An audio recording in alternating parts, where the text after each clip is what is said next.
அண்ணா உங்களுக்கு வந்து ஆர்யாவை ரொம்ப பிடிக்கும். ப்ரொடியூசராக நல்லா பிடிச்சிருக்கா, நண்பராக பிடிச்சிருக்கா? ஆர்யாவையா? இல்லை, ரெண்டுமே தான். ஏன்னா நண்பனாக இருந்ததுனால தான் அந்த ப்ரொடியூசராக மாதிரி ரெண்டு பேருமே வந்துட்டு என்ன சொல்கிறது, ப்ரொடியூசராக இருக்கும்போது சில நேரத்தில் சண்டை வரும், நண்பனாக இருக்கும்போது சண்டை வராது. அடிக்கடி கோச்சுப்பான்.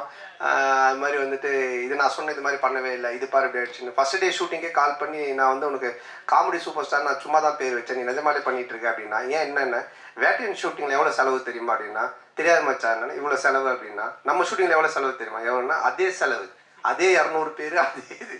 நான் உனக்கு காமெடி சூப்பர் ஸ்டார் பேர் வச்சா சூப்பர் ஸ்டார் இவ்வளோ நீ செலவு பண்ணுவியா அப்படின்னு சொல்லி கோச்சிக்கிட்டான். அப்புறம் நான் சொன்னேன் இல்லை மச்சா இது மாதிரி திட்டம் தேவைப்படுது அப்படின்னு. ஸோ அதுக்கப்புறமா ரொம்ப சண்டே ஆயிடுச்சு. டக்குன்னு என்ன பண்ணுவேன்னா ஒரு 2 நாள் ஈஷாக்கு போயிடுவேன். உடனே ஃபோன் அடிப்பான், அங்கே அடிச்சிட்டு இல்லை சத்குருட்ட காசு வாங்கி கொடு அப்படின்வான். ஏய் அவர் பேப்பரா காசு வாங்கி தர முடியும், நீ அங்கே தானே போற, எனக்கு காசு வாங்கி கொடுத்துட்டு போ, அவர் பேர் போட்டு ப்ரொடியூசர் அப்படின்வான். சரி மச்சா வந்து. ஸோ ப்ரொடியூசராக இருக்கும்போது அடிக்கடி சண்டை வரும், நண்பனாக இருக்கும்போது எதுவுமே இருக்காது, ஃபுல்லாக ஜாலி. ஆமாம், கொஞ்சம் அடிக்கடி நடக்கும். சார் போன மேடையில் அவங்கள கடவுளாக பார்த்து காலில் உண்டாரு கூல் சுரேஷ். இந்த படத்தில் இருக்கிறாரா? காணும். இல்லை, இந்த படத்தில் இல்லை. கடவுளை கொஞ்சம் அவருக்கு தரிசனத்தை கொஞ்சம் தள்ளி வச்சிருக்கோம். சார் இங்க சொல்லுங்க. ஒரு பாட்டுல வந்து பாத்தீங்கன்னா படம் போட்டு 1 மணி நேரம் கழிச்சு வர்றாங்க, ஓசி டிக்கெட்ல வராங்கன்னு சொல்றீங்க, அது யார சொல்றீங்க? இல்லை, இப்போ நிறைய பேர் வந்துட்டு பார்த்தீங்கன்னா பப்ளிக்ல வந்துட்டு இஷ்யூ பண்றாங்க, ஏதோ ஒரு டிக்கெட்ஸ் கொடுக்குறாங்க, இல்லை ஃபேன் ஷோ போடுறாங்க, ஏதோ ஒன்று பண்றாங்கன்னு வச்சுக்கலாம். அதில் கும்பலில் சில பேர் வராங்க, வந்துட்டு அவங்கெல்லாம் சில விஷயங்கள்லாம் பேசுறாங்க. அது வந்துட்டு நாளைக்கு பார்த்தீங்கன்னா வைரல் ஆகுது. அது நிறைய என்ன சொல்றது ரிவ்யூஸ் ஷோஸ்ல நீங்க பார்த்தீங்கன்னா இருக்கும். ஸோ இப்போ இதை வந்துட்டு வைரலாக நிறைய பேர் பேசுறாங்க, கமெண்ட்ஸ்ல சொல்றாங்க, இவன் ஓசி டிக்கெட்ல வந்தவன்பா, இவன் பாரு லேட் டாச், இதெல்லாம் வந்து கமெண்ட்ஸ்ல வருது. அது எல்லாத்தையும் எடுத்து தான் அந்த லிரிக்கெல்லாம் கேள்வி எழுதுனது. ஸோ எழுதும்போது நல்லா இருந்துச்சு, நாங்கள் கேட்டோம், இதெல்லாம் லைவ்ல இருக்குன்னா சரி ஓகே பண்ணிட்டோம்.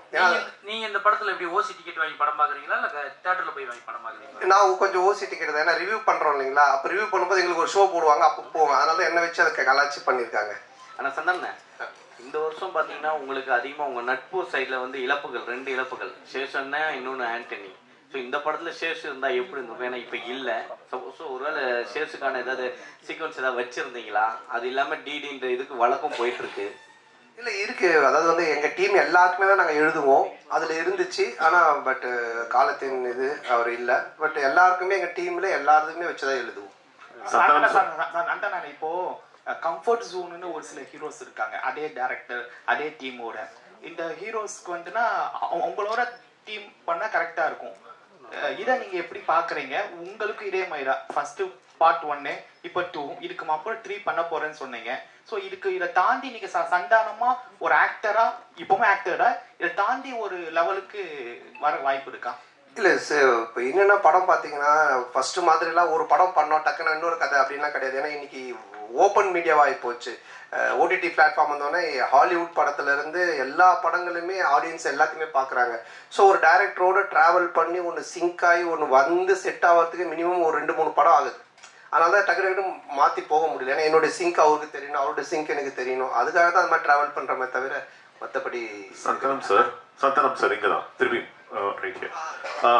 உங்களுடைய நட்பு வந்து சிம்புவோட வந்து எல்லாருக்கும் தெரிஞ்ச விஷயம். அண்ட் அவர் வந்து ஒரு ரிக்வெஸ்ட் வச்சிருக்காரு உங்ககிட்ட, நீங்க மறுபடியும் காமெடியனாவும் படம் வந்து நடிக்கணும் அப்படின்ட்டு. அந்த ரிக்வெஸ்ட்டை எவ்வளவு தூரத்துக்கு நீங்க எடுத்துட்டு இருக்கீங்க? இனிமேல் சந்தானம் காமெடியானவும் அடிக்கடி படத்துல பார்க்க முடியுமா? ஏன்னா உங்களுக்குன்னு ஒரு ஃபேன் பேஸ் இருக்கு, அந்த ஃபேன் பேஸ் நீங்க மறுபடியும் காமெடியன் ரோல்ஸும் பண்ணணும்னு எதிர்பார்க்குறாங்க.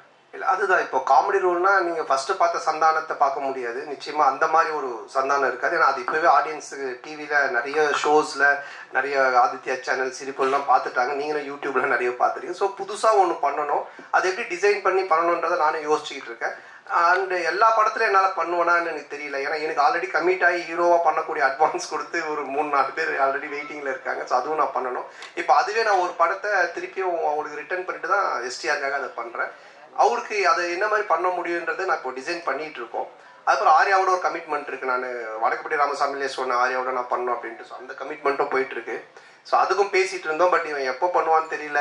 இவங்கிட்ட அப்படின்னா ஆர்யா கியூபுக்கே 1 week தான் அனுப்புனா அப்படின்னு சொன்னேன். ஸோ ஆனந்தம் ஒரு லைன் ஒன்று எழுதி இருக்கான் எங்கள் 2 பேரை வச்சு. அதில் ஒரு கேரக்டர் ஒன்று பண்ணலான் இருக்கோம். ஸோ பண்ணுவேன் கண்டிப்பாக. ஆனால் நிறைய பண்ணுவேனான்னு தெரியாது, பழச பண்ண மாட்டேன் நிச்சயமா. ஆனா இந்த கொஸ்டினோட தொடர்ச்சி தான் இது. சிம்பு சார் சொன்னாரு தமிழ் சினிமாவில் காமெடி நடிகர்கள் குறைச்சிட்டாங்க, காமெடியும் கம்மியாயிடுச்சுன்னு சொல்றாங்க. அது எப்படி நீங்க பாக்குறீங்க? அவர் சொன்னதுக்கு என்ன வந்து பாக்குறீங்க, நான் எப்படி சொல்றேன்? ஏன்னா அவர் உங்களுக்கு சொன்னாரு, நீங்களா வந்து ஆக்டர் ஆகி போயிட்டீங்க, ஹீரோ ஆகி போயிட்டீங்க, ஸோ வந்து தமிழ் சினிமாவில் காமெடி கம்மியாயிடுச்சு சொன்னாரு. இல்ல என்கிட்ட அவர் பர்சனலா சொல்ல பப்ளிக்கா எல்லார்கிட்டயும் சொன்னாரு. அப்போ நீங்க நடிக்க வாங்கன்னு கூப்பிட்டா நான் அதுக்கு எஸ்ன்னு சொன்னேன். அதை நான் எப்படி சொல்ல முடியும்?